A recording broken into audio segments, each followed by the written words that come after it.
The emergency alarm echoed through the grand chamber of the Galactic Council. Ambassador Velthari's forearms trembled as he read the incoming message. His blue skin turned pale, almost white. The message was simple but terrifying. Another world had gone silent. That made 12 dead worlds in 3 months. Velthari looked around the massive chamber. Representatives from 200 species sat in their designated seats. Some had scales, others had fur. Some breathed oxygen. Others needed different gases, but they all shared one thing today: fear. The chamber fell silent as Velthari began to speak. Members of the council, we face a crisis unlike any before. The Devourers have consumed 12 colony worlds. Over 40 million beings are dead. They leave nothing behind. No buildings, no plants, no life. Just empty rocks floating in space. His voice cracked. We must act now. The Lumerian representative stood up. She was tall and thin, with skin that glowed softly. We cannot respond with violence, she said. The Lumerian people have not fought a war in 3,000 years.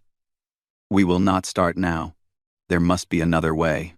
The Karathi delegate tapped his fingers on his datapad. Numbers appeared in the air above his head. I have calculated the cost of military intervention. It would require 4,000 ships minimum. The economic impact would be severe. My people cannot support this expense. The cost is too high. An ancient Zethian floated in his containment field. He was old, very old. His species had ruled the galaxy once, millions of years ago. The Zethians do not involve themselves in such matters, he said slowly. These are young species problems. Let them solve it themselves. One by one, representatives stood and gave reasons why they could not help. Too expensive. Too dangerous. Against their beliefs.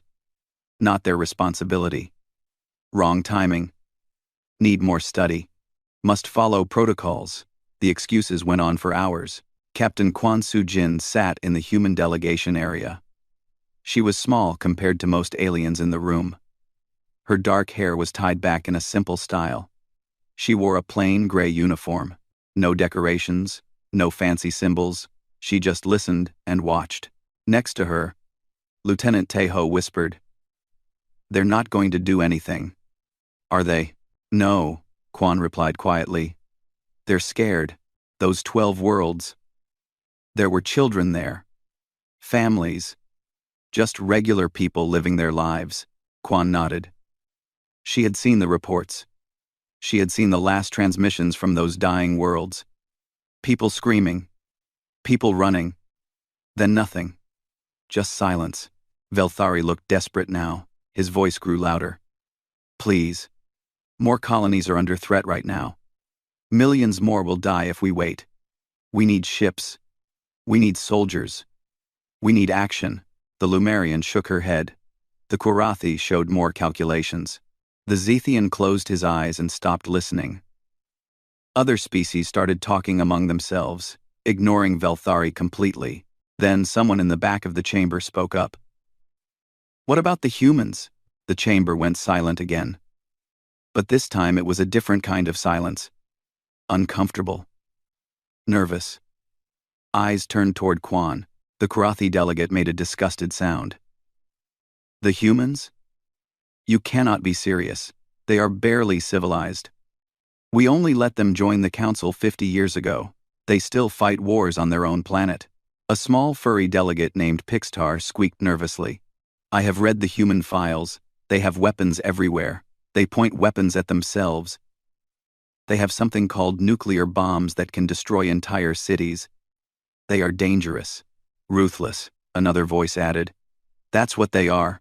Ruthless and violent." More voices joined in. The humans were too aggressive. Too warlike. Too unpredictable. They couldn't be trusted with a military mission. They might make things worse. Better to keep them away from the problem. Velthari looked at Quan. He seemed embarrassed but also curious. "Captain Quan, your people have a reputation for military capability. Would humanity consider responding to this threat?" Quan stood up slowly. Every eye in the chamber watched her. She was so much smaller than most of them, but she stood straight and confident. She thought about those 12 dead worlds. She thought about the families, the children, all those lives lost while these politicians talked and argued. "Send us the coordinates," she said. Her voice was calm and clear. Velthari blinked in surprise. "Just like that? No debate? No calculations? No need to consult your leaders?" "I'll need to confirm with Earth Command," Quan said. "But I already know what they'll say. Send us the coordinates. Send us all the data you have. We'll leave immediately." The Kurathi stood up angrily. "This is foolish. You don't understand what you're facing. The Devourers have destroyed every fleet sent against them. You'll be throwing away lives for nothing." Quan looked at him directly. "Maybe. But at least we'll try. That's more than you're doing." The chamber exploded with noise. Some delegates protested. Others argued. A few seemed relieved that someone was finally taking action, but most just seemed shocked that the humans had agreed so quickly. Quan sat back down and opened her communication device. She sent a message directly to Earth. To Admiral Tae-ho, at Defense Command. The message was short. 12 worlds dead, millions killed, Devourers on the move. Council won't act, requesting permission to volunteer human forces. The reply came back in less than 20 minutes. Quan had expected to wait hours, maybe days. But Admiral Tae-ho's response was immediate and simple. "Permission granted. We're already preparing the fleet. Get us those coordinates. We launch in 48 hours. Quan stood up again and interrupted the still arguing council. "The human answer is yes. We will respond. Send all data immediately to these coordinates." She transmitted the military frequencies. Velthari looked at her with something like wonder in his eyes. "Your leaders agreed? Already? My leaders understand that when people are dying, you don't debate. You act." The Lumerian representative approached Quan after the session ended. "You don't know what you're volunteering for. The Devourers are death itself. They cannot be reasoned with. They cannot be stopped. They only consume." "A part," Quan met her eyes. "Then we'll teach them something they haven't learned yet." "What's that?" "That humans don't run from death. We run toward it if it means protecting others." The Lumerian stepped back, her glow dimming. She looked at Quan with something between respect and pity. "You really are ruthless." "Ruth," Quan smiled slightly. "You have no idea what that word really means." Over the next 2 days, data flooded into human systems. Star charts, colony locations, everything the Council knew about the Devourers. It wasn't much. No one had survived close contact long enough to learn their weaknesses. In orbit around Earth, the 7th Expeditionary Fleet prepared for departure. 30 warships, 5,000 crew members, Marines, pilots, engineers, medics, all volunteers, all ready. Admiral Tae-ho watched from the command center as the ships powered up. His second in command, Commander Hana Yi, stood beside him. "They think we're crazy," Hana said. "Probably," Tae-ho agreed. "But crazy is better than coward. Some of our people won't come back." "I know." Tae-ho's voice was heavy. "But if we don't go, millions more will die. Someone has to stand up. Might as well be us." "Why is it always us?" Tae-ho looked at Earth below, blue and beautiful. "Because we remember what it's like to need help and have no one answer. We remember what it's like to face extinction. We swore we'd never let others feel that alone. That's why it's us." The fleet launched on schedule. 30 ships jumped into hyperspace, racing toward the outer rim, racing toward the Devourers, racing toward what might be their deaths.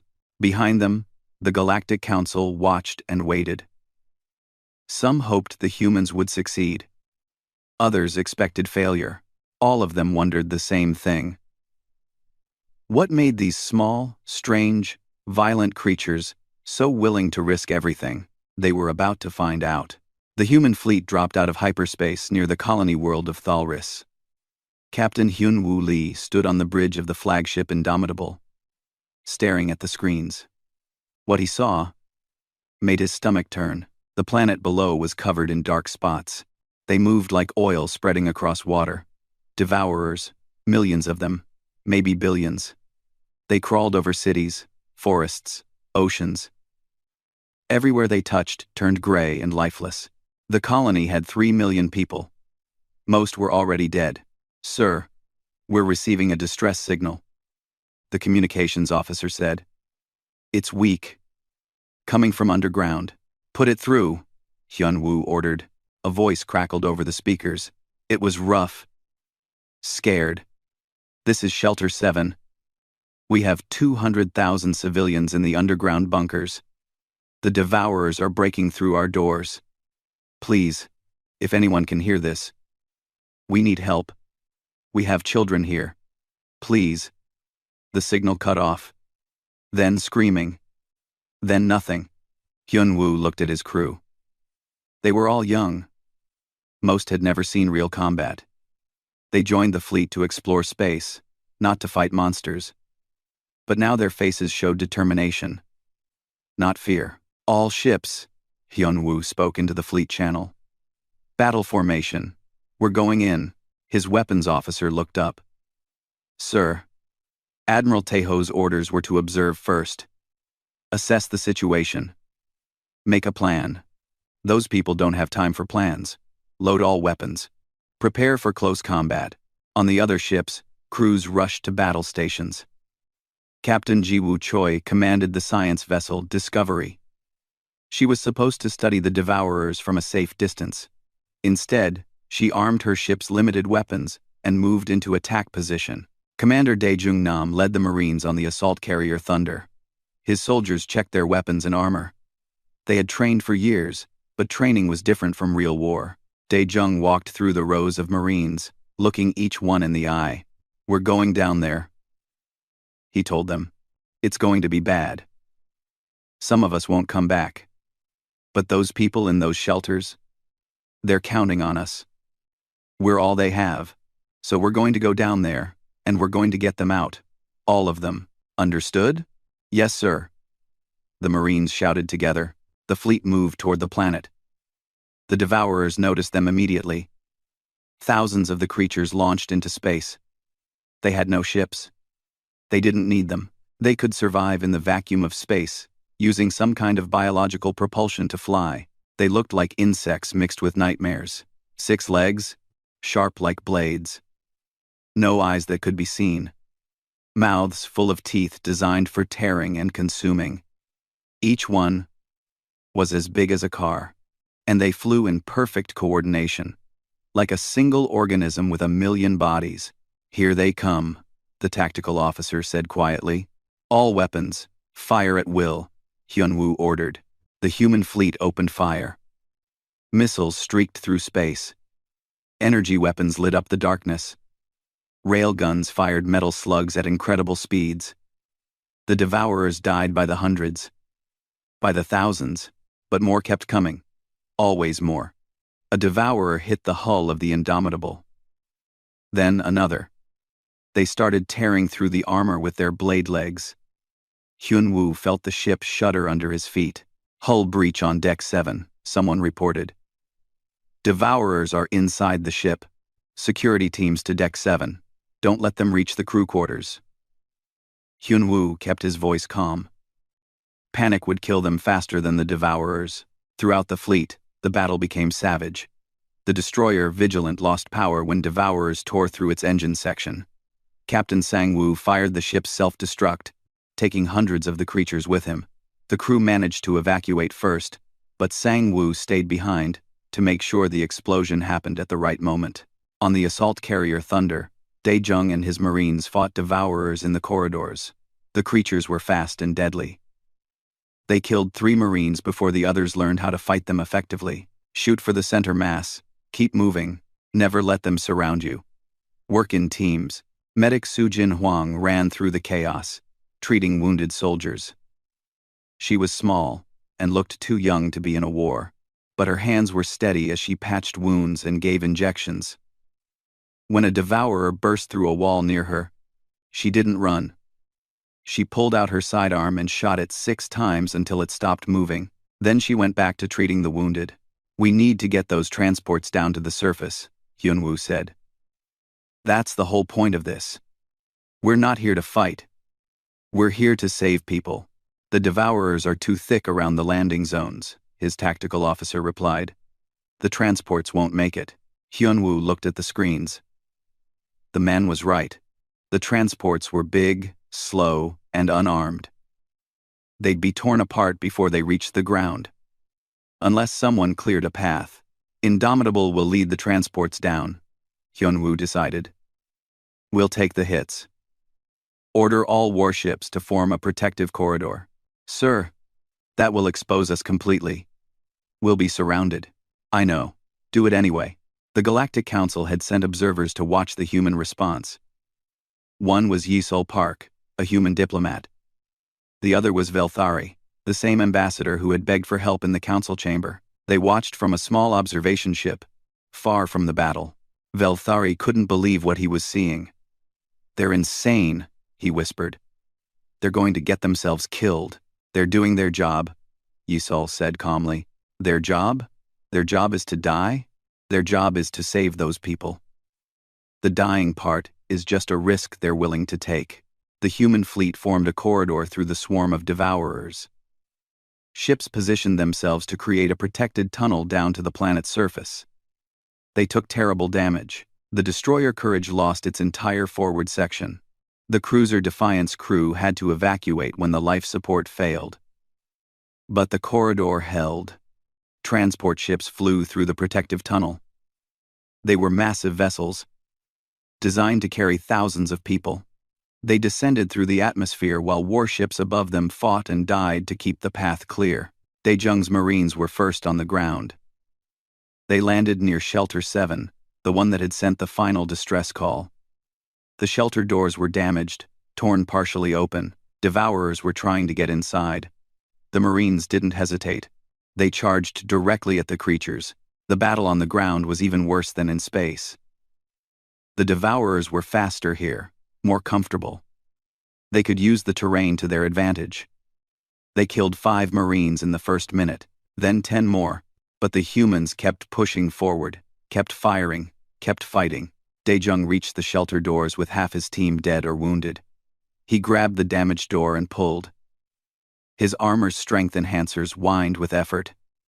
The door moved. Inside, he could see faces, scared faces, alien civilians who had thought they would die. "Get them out," Daejung shouted. "Get them to the transports."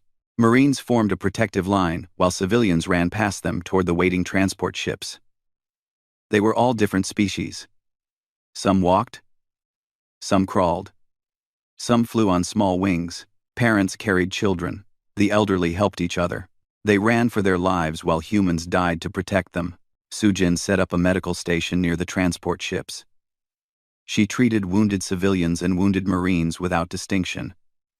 An alien child was brought to her with a broken leg. Sujin didn't know the species.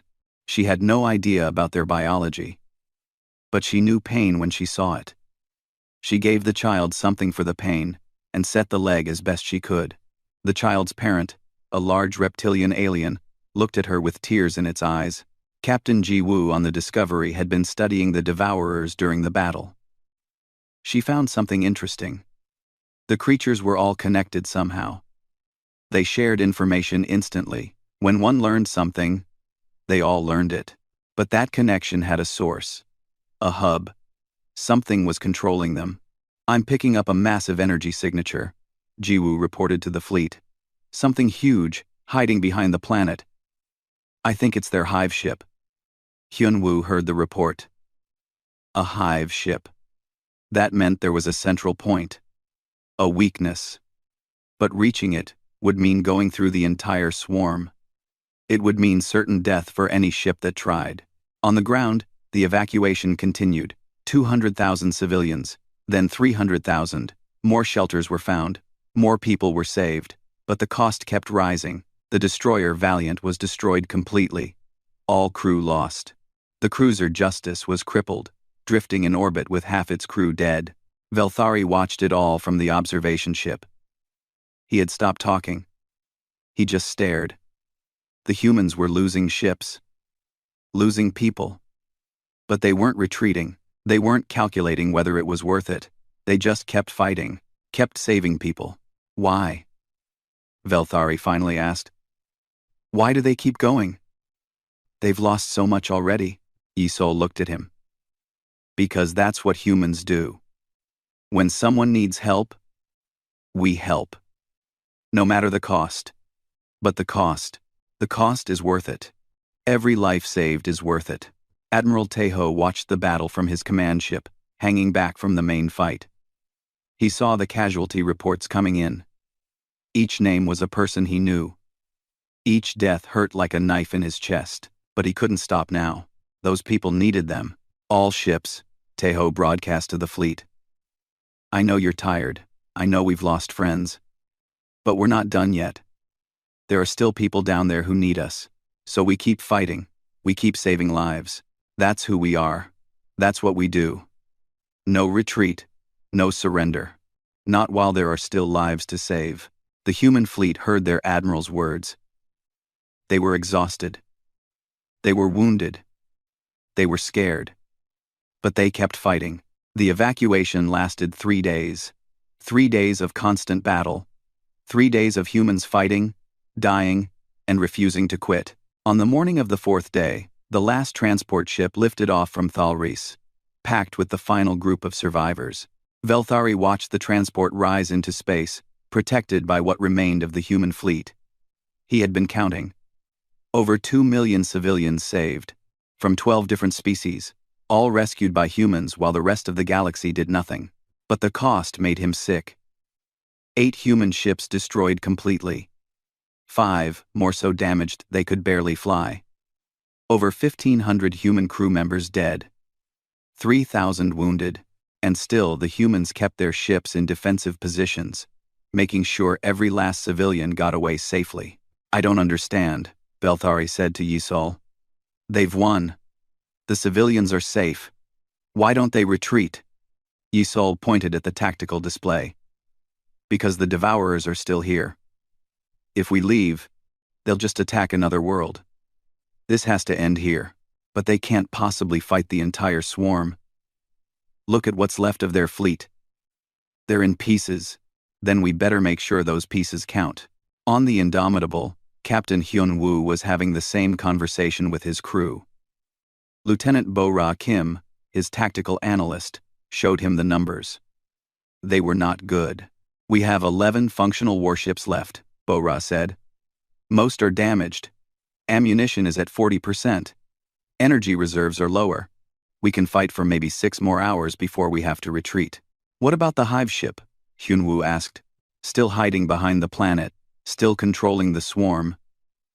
Science Officer Ji-woo thinks, if we destroy it, the Devourers will become disorganized, easier to fight. Or they'll go crazy and kill us all. That too, sir. Hyun-woo smiled despite everything. Well, we didn't come all this way to leave the job half done. Get me Admiral Tejo. The Admiral's face appeared on the screen. He looked tired. His uniform was stained with blood from helping wounded crew members. But his eyes were still sharp, still determined. We found their hive ship, Hyun-woo reported. Ji-woo says destroying it might break their control over the swarm. But getting to it means going through their entire defensive line. We'll lose more ships. Maybe all of them. Tejo was quiet for a moment. How many civilians did we save? Over 2 million, sir. That's 2 million people who get to go home to their families. 2 million people who get to see tomorrow. Because we were willing to pay the price. Tejo leaned forward. I'm authorizing the attack. Volunteer only. No one has to go on this mission. Sir, with respect, everyone will volunteer. I know. That's what makes me proud and sad at the same time. The call went out through the fleet. 1 mission. Strike the hive ship. Dangerous. Probably fatal. Volunteers only. Every single crew member volunteered. Every single Marine. Every single pilot. Not because they wanted to die, but because they knew it had to be done. Commander Dae-jung gathered his remaining Marines. He had started with 500. Now he had 230. The others were dead or too wounded to fight. These survivors were exhausted, hurt, running on nothing but will and duty. One more mission, Daejung told them. One more fight. We take out their hive ship. We save the next world they would have attacked. Maybe we save a dozen worlds. Maybe 100, but it means going right into the heart of their swarm. A young Marine raised her hand. Her name was Minji. She looked about 20 years old. Too young for this. Commander, if we're probably going to die anyway, why are we doing this? Daejung looked at her. Because someone has to. Because if we don't, they'll keep killing, keep consuming, keep destroying. We have the chance to stop them. Maybe it costs us everything. But that's a price worth paying. Quote. Minji nodded slowly. Okay. All the others nodded too. They were scared, but they were ready. Velthari listened to the human communications. He heard them planning this suicide mission. He heard them volunteering to die. It made no sense to him. The Galactic Council would have calculated the odds, would have decided the risk was too high, would have found another way, a safer way. They're going to die, Velthari said. All of them. For what? For strangers they don't even know? Yisol turned to him. You keep saying we're ruthless.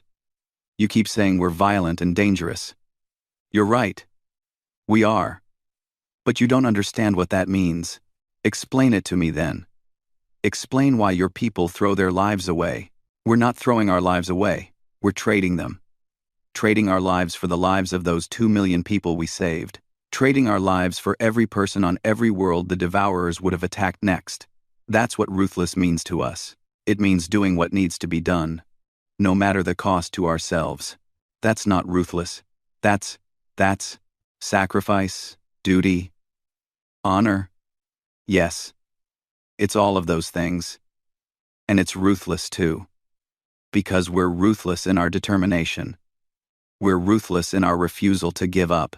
We're ruthless in our protection of the innocent. You thought ruthless meant cruel. It doesn't. Not to us. Velthari looked back at the tactical display. The small fleet of damaged human ships was moving toward the hive ship. Moving toward certain death. And they were singing. He could hear it over the communications. A human song. Something about standing together and never surrendering. The attack began at dawn. By the planet's time, the remaining human ships formed a spear formation. Indomitable at the front. They drove straight into the Devourer swarm. No clever tactics, no fancy maneuvers, just straight forward into the teeth of the enemy. The Devourers swarmed them immediately. Thousands. Tens of thousands. They covered the ships like ants covering food. The human vessels kept firing, kept moving, kept pushing forward. Ship after ship fell behind, too damaged to continue, but the rest kept going. Captain Ji Ho-yoon commanded the destroyer Phoenix. His ship took massive damage right away. Engines failing, hull breaches on every deck. His crew was dying around him, but he could see the hive ship ahead. So close. Just a little farther.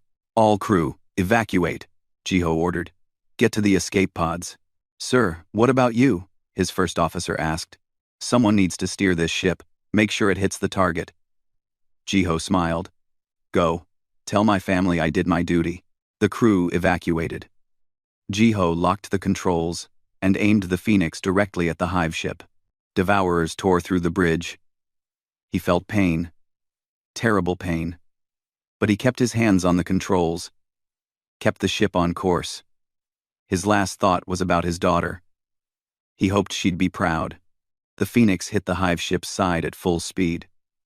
The explosion was massive.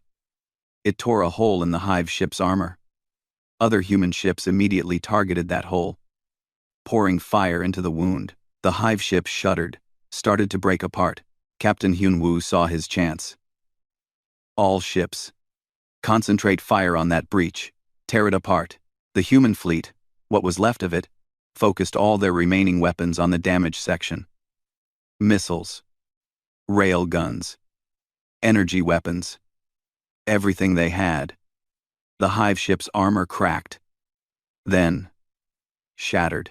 Then the whole structure began to collapse. The devourers went crazy. Without the hive ship's control, they lost their coordination. They attacked randomly, even attacking each other. Some fled into space, others just floated dead, their connection to the hive mind severed. Velthari watched the hive ship die. He watched the devourers fall into chaos. The humans had done it. They had actually done it. At terrible cost. But they had won. How many ships do they have left? Velthari asked quietly. Yisol checked. 6. 6 ships out of 30. Less than half their original crew. 6. 6. 6. And they're cheering. It was true. Over the communications, he could hear humans cheering, crying, celebrating. Not because they had survived, though that was part of it. They were celebrating because they had won, because they had saved those people, because they had stopped the devourers from killing anyone else. Admiral Tejo's face appeared on the fleet channel. He looked older than he had 4 days ago. Grief and exhaustion had carved lines into his face. All ships. Well done. We won. But we paid a heavy price. 24 ships lost.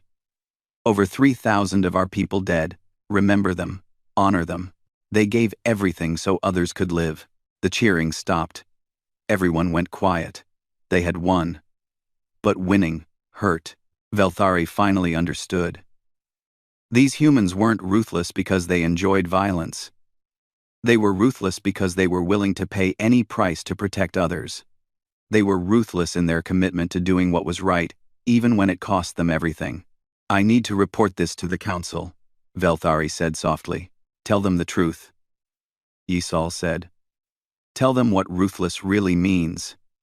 Tell them what we paid. And tell them we'd do it again. Velthari looked at her. You would? In a heartbeat, because that's who we are. The human fleet began the long journey home. Behind them, 2 million saved civilians boarded Galactic Council ships that had finally arrived. Too late to help, but in time to see what humans had sacrificed. In time to see what humans were really made of. And across the galaxy, the Council waited to hear what had happened. They were about to learn a lesson they should have learned long ago. They were about to discover that sometimes, the most ruthless thing you can do is care enough to fight. 3 weeks after the Battle of Thalris, the Galactic Council received a priority message. The Devourers were attacking again. This time, they hit a mining colony called Rexcore. 5 million people, and the swarm was bigger than before. The human fleet had limped back to Earth. Their 6 surviving ships were in repair docks. Crews were recovering in hospitals.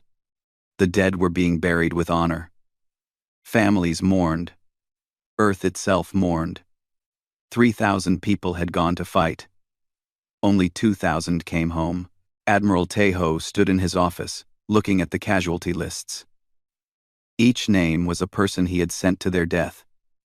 Each name was someone's child, parent, friend, lover. The weight of it pressed down on him like a physical thing. Commander Hana Yi entered without knocking. She looked at the lists on his desk and sighed. You can't carry all of them, sir. They knew the risks. They volunteered. Doesn't make it easier. No, it doesn't. Hana placed a datapad on his desk. We received a message from the council. The Devourers are attacking Rexcore. They're asking if humanity will respond again. Tejo looked at the pad. 5 million people. Another impossible mission. Another bloodbath.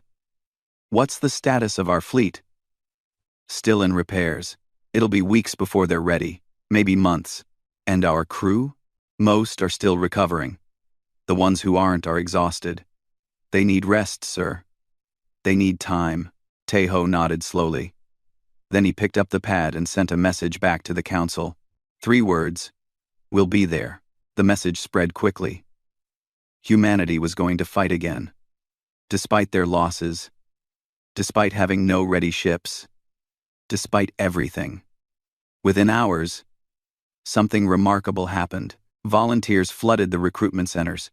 People who had never served wanted to join. Civilian ship owners offered their vessels.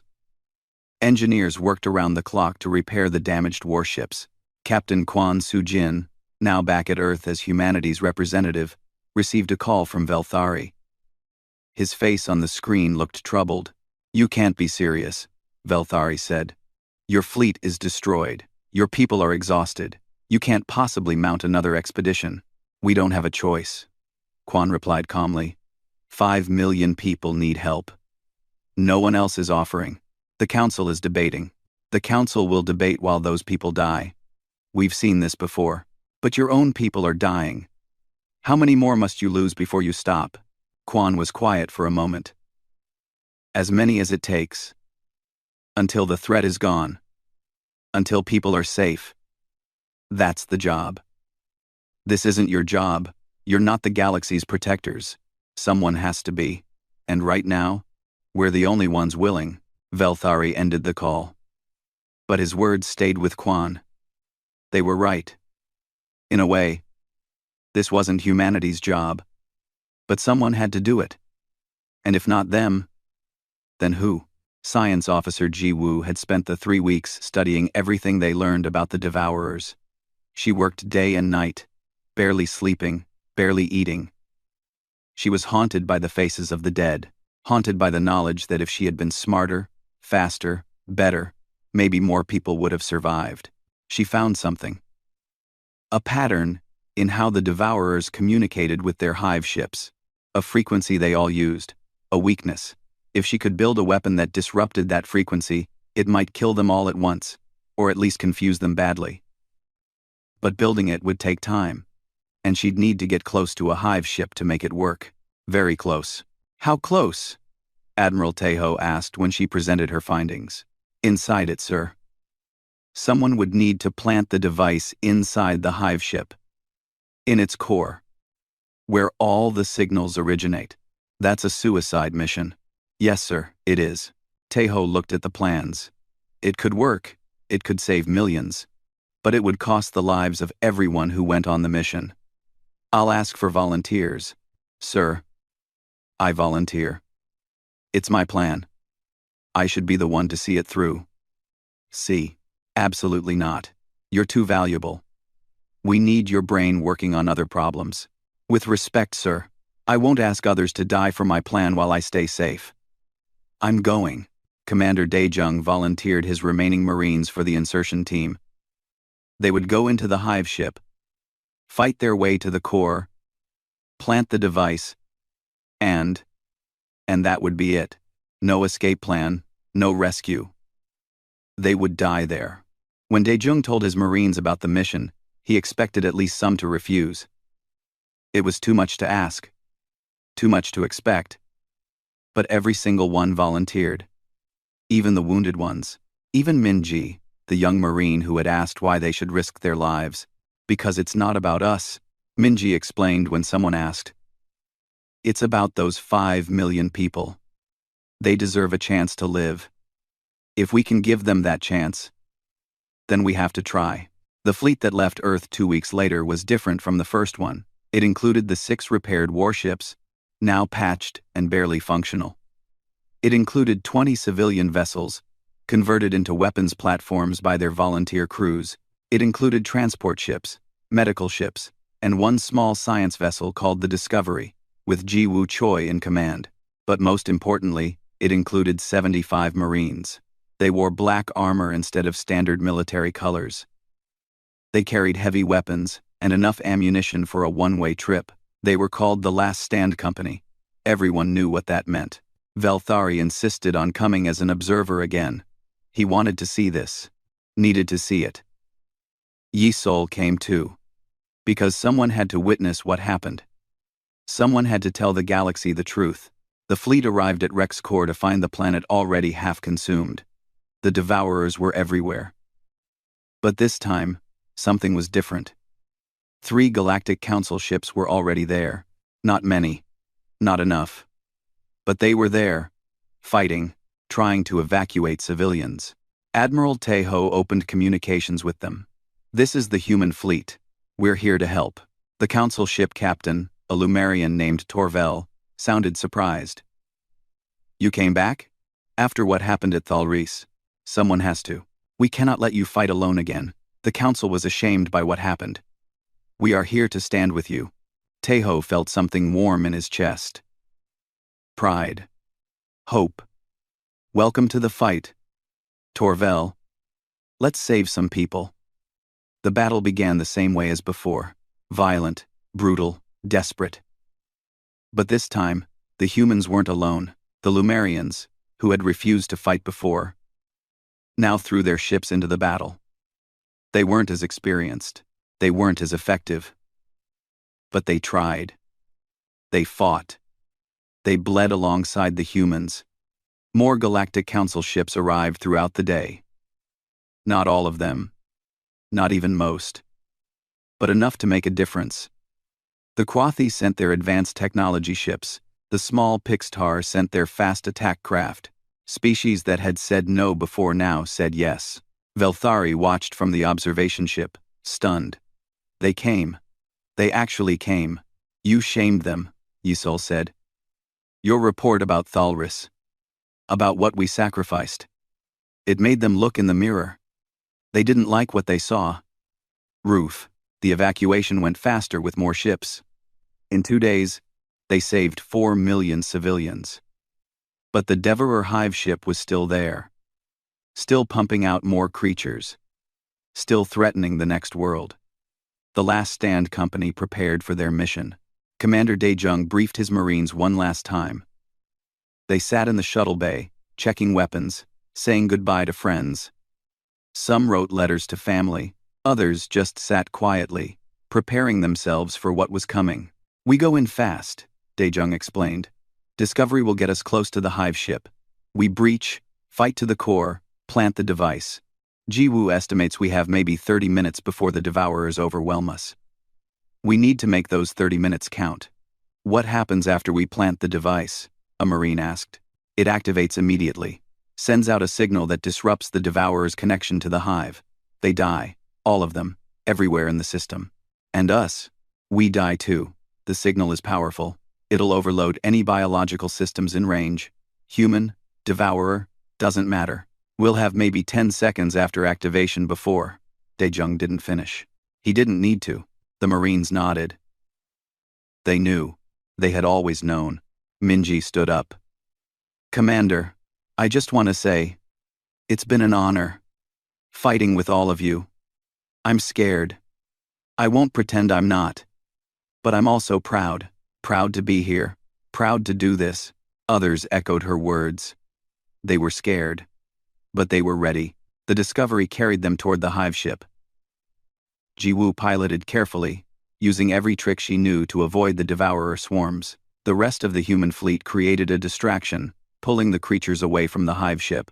It cost them ships and lives. But it worked. The path was clear. The Marines breached the hive ship's hull using explosives. They entered a nightmare world of organic corridors and pulsing walls. Everything was alive. Everything was watching. The Devourers came immediately, pouring out of the walls like water. The fighting was worse than anything they'd experienced before. The Devourers were faster here. Stronger. They knew every corridor. Every hiding place. The Marines fought back to back, moving forward step by bloody step. They lost people. Jiwoo watched them die through the helmet cameras, her heart breaking with each loss. Daejung led from the front. His armor was covered in blood and acid burns. He'd been hit 3 times but kept moving, kept fighting. They reached a central chamber, the core, where all the signals originated. It was huge, pulsing with energy and life, disgusting and beautiful at the same time. "Plant the device," Daejung ordered. Jiwoo and 2 Marines ran to the center while others held the line. She placed the device carefully, activating its controls. The countdown started. 30 seconds. That's all it would take. 30 seconds and it would be over. The Devourers realized what was happening. They attacked in a wave of fury and desperation. The Marines formed a circle around Jiwoo and the device. They fired until their weapons ran dry. Then they used knives, fists, anything. They would not let the Devourers reach that device. Dae-jung stood at the center of the circle. He'd lost his weapon. He fought with his hands, breaking devourer bodies, holding them back. He looked at his Marines, at these brave people who had followed him into death. "It's been the greatest honor of my life," he said over the squad channel. "To serve with you. To fight with you. Thank you." The device reached 0. It activated. A sound like the universe screaming filled the air. Every devourer in the system stopped moving. Just stopped. Then they fell. Dead. Millions of them, all at once. Falling from the sky, floating dead in space. The threat was over. In the core of the hive ship, 75 Marines collapsed. The signal had killed them too, just as they knew it would. They died together. As a unit. As heroes, they died knowing they had saved 5 million lives. Aboard his flagship, Admiral Taeho watched the devourers fall. He watched the signal indicate all his Marines were dead. He closed his eyes and whispered a prayer for them. Then he opened his eyes and got back to work. There were still civilians to evacuate. The job wasn't done yet. The Galactic Council chamber was silent. Every representative sat in their seat, watching the recordings Velthari had brought back from Rex Corps. They watched the Last Stand Company enter the hive ship. They watched the Marines die one by one, holding the line so the device could activate. They watched humanity sacrifice 75 more lives to save millions. When the recording ended, no one spoke for a long time. The Lumerian representative had tears running down her glowing face. Even the ancient Zethian had opened his eyes. Looking shaken, the Krothi delegate's hands were trembling. Velthari stood at the center of the chamber. He had aged during his time with the humans, seen things that changed him. He spoke quietly, but everyone heard every word. "I went to observe the humans because you all said they were ruthless. You said they were dangerous. You said they were violent and unpredictable. You were right. They are all of those things." He paused. "But you were also completely wrong about what those words mean." He activated more recordings. The evacuation at Thal Reese. Human ships dying to protect transports full of alien civilians. Medics treating wounded regardless of species. Marines forming protective lines around children they'd never met before. Humans singing songs as they flew into certain death. The humans lost 24 ships at Thalris, over 3,000 crew members dead. At Rex Corps, they lost another 8 ships. Another 1,500 crew members, plus 75 Marines who walked into a suicide mission knowing they would never come back. Velthari's voice cracked. They saved 7 million lives total. 7 million people from species that did nothing to help them. That offered nothing in return. That called them ruthless and kept them at distance. The Kwarathi delegate stood up. "We made calculations. The risk was too high. The cost was too great." "The cost was too great for you," Velthari shot back. "But not for them. They paid it gladly. While we calculated and debated, they acted. While we worried about economics and protocols, they died to save strangers." "But that's insane," another delegate protested. "It's not insane. It's humanity. And it's what we should all aspire to be." The chamber erupted in arguments. Some agreed with Velthari. Others said humans were reckless and needed to be controlled. A few suggested limiting human military capabilities before they became too dangerous. The debate went on for hours. Then the doors opened. Captain Kwan Soo-jin entered, now wearing the rank of ambassador. She walked calmly to the center of the chamber and waited for silence. It took several minutes. When the chamber finally quieted, she spoke.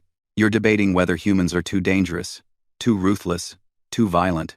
You're wondering if you should limit our military power, control our actions, keep us in check."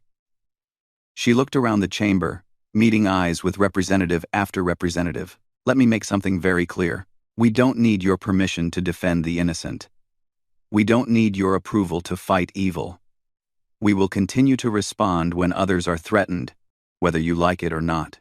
"You cannot simply do as you please," the Zethian protested. The Council has rules, protocols. Your rules and protocols killed 12 worlds, Quan interrupted. Your debates and calculations left 40 million people to die while you worried about the cost. We won't do that. We can't do that. It's not who we are. The Lumerian representative stood slowly. Ambassador Quan, I want to apologize. On behalf of my people, on behalf of the Council, I apologize. We failed. We failed those 12 worlds. We failed the people of Thalris and Rexcore. And we failed humanity by asking you to pay a price we were unwilling to pay ourselves. Others began to stand. Some offered apologies. Others offered thanks. The Korthi delegate approached Quan directly. I calculated the economic cost of intervention, he said quietly. I never calculated the cost of doing nothing. The cost in lives. In suffering.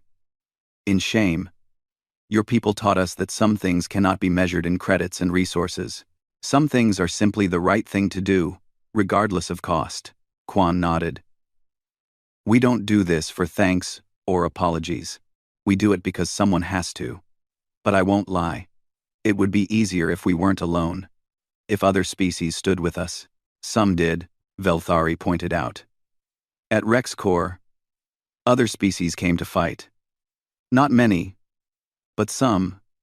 Your sacrifice at Thalris shamed us into action, made us face what we had become, a galaxy of civilized species too civilized to fight for what was right. The ancient Zethian floated forward in his containment field. His voice was old and tired. I have lived for 3,000 years. I have seen empires rise and fall. I have watched species evolve and extinct, and I have learned something that the young races have not yet understood. Everyone waited. The Zethian rarely spoke, and when he did, it mattered. Every peaceful society needs protectors. Every civilization built on peace and prosperity exists only because someone, somewhere, is willing to fight to preserve it. The Zethians learned this millions of years ago. We found other species willing to be ruthless in defense of peace, to be violent in protection of the innocent. Without them, we would have fallen long ago. He looked directly at Quan. Humanity is such a species. The galaxy needs you, not despite your ruthlessness, but because of it. The chamber was silent again. Then, slowly, delegates began to vote. The motion was simple. Invite humanity to join the Galactic Security Committee. Give them authority to respond to threats. Support them with resources and backup. Make them official protectors instead of desperate volunteers. The vote passed. Not unanimously. Some species still feared human power. Still worried about human violence. But enough voted yes. Enough recognized the truth. Quan stood at the center of the chamber, feeling the weight of this new responsibility. It was what humanity had wanted. Official recognition. Official authority. But it came with a price. More missions. More battles. More losses. We accept, Quan said formally. Humanity will serve on the Security Committee. We will respond to threats. We will protect those who cannot protect themselves. But understand this. We will do it our way. When lives are at stake, we will not wait for debates or permission. We will act. And we will pay whatever price is necessary. That is precisely why we need you, Velthari said. 3 months later, Earth held a memorial service. It was the largest gathering in human history. Representatives from 50 Galactic Council species attended. They came to honor the fallen, to pay respects to those who had died saving their people. Admiral Teho stood at the memorial wall. It listed every name. Every person who had died at Thalris and Rexcore. 4,500 names. He touched the wall, feeling the cold stone under his fingers. Behind him, thousands of people stood in silence. Ambassador Quan joined him. We're getting ready to launch the new security fleet. 12 ships. Larger, better armed. And we have volunteers from other species joining the crews. The Lumerians are sending medics. The Krothi are providing advanced technology. Even the Zethians are offering tactical advisors. It won't be enough, Teho said quietly. There will be other threats. Other battles. More names on walls like this. I know. But at least we won't be fighting alone anymore. Velthari approached them. He wore a human military uniform now, with the rank of observer permanently assigned to the human fleet. He had asked to serve with them, to learn from them, to help them. The council received a distress call. A species on the edge of council space is being raided by pirates. They're asking for help. And? Quan asked. The council voted to send the new security fleet. Your fleet. They want humans to respond. Teho smiled slightly. Of course they do. We're the ruthless ones. The ones willing to do what needs to be done. Is that such a bad thing? Velthari asked. No, Teho admitted. It's just who we are. Someone has to stand between the innocent and the darkness. Might as well be us. Will you always be the first to respond? Velthari asked. It was the same question he'd asked months ago. But now it came from understanding, not criticism. Until the rest of the galaxy learns what it really means to be ruthless? Yes. Always. Teho looked at the memorial wall one more time. We'll always go. Because someone has to. Because lives matter. Because protecting others is worth any price. That's what ruthless really means. It means caring so much that you're willing to die for it. The new security fleet launched a week later. 12 ships, crews from 7 different species, but commanded by humans. Because when the galaxy needed someone ruthless enough to act, to fight, to sacrifice, everyone now knew who to call.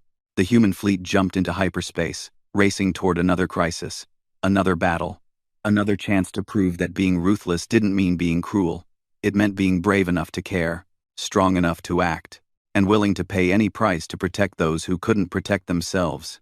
Velthari watched them go from the observation deck. Next to him stood Yisal, who had become his friend and teacher in understanding humanity. Do you think they'll ever stop? Velthari asked. Ever decide the cost is too high? Yisal shook her head. No. Because the cost of not acting is always higher. Every life lost while we debate, or calculate, or hesitate. That's the real cost. And humans will never be able to accept that. The galaxy is lucky to have them. The galaxy is lucky that someone is willing to be ruthless in defense of peace, whether that's humans or others. As long as someone stands up and fights, civilization survives.